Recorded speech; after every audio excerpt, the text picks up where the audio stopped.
Saint Lucia has cut off its hand to save its arm. The island has implemented some sweeping measures to mitigate against the possibility of an influx of COVID-19 cases on island.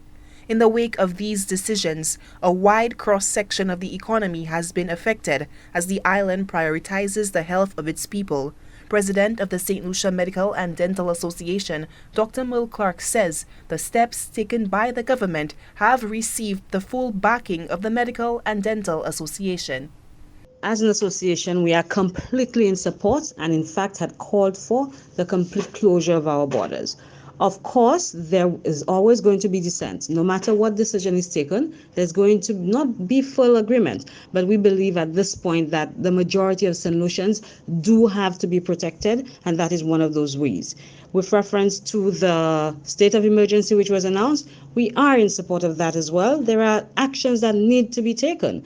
When you hear people escaping from quarantine, people coming in via illegal means on boats, the actions, the authorities need the legal standing to be able to take certain actions, again, to protect the large majority of us law-abiding, reasonable St. Lucian citizens. The statutory instrument under the State of Emergency Act passed in Parliament on Tuesday, 24th March 2020, is not being taken lightly. Dr. Clark cautions the masses to remain vigilant in this ever-changing and dynamic time in world history.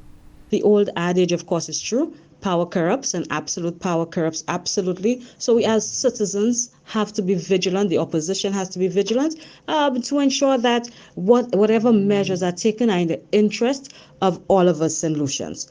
With reference to our members, we are coping. We're trying to cope. Of course, there are concerns about PPEs or protective gear running out, and we will say that our members, we will not work without protective equipment. We've had meetings with the ministry, and they have assured us that that would be made available, particularly at the respiratory centers which have been opened, to our district medical officers, to our junior physicians, literally having to see the large majority of those patients. We have received that assurance, and we certainly will not accept anything less. The new measures implemented by the Slmda to limit face-to-face interaction between patients and doctors have been making great strides. Telemedicine, that has been going well, so quite a few of us have been doing that, and it is working for the patients.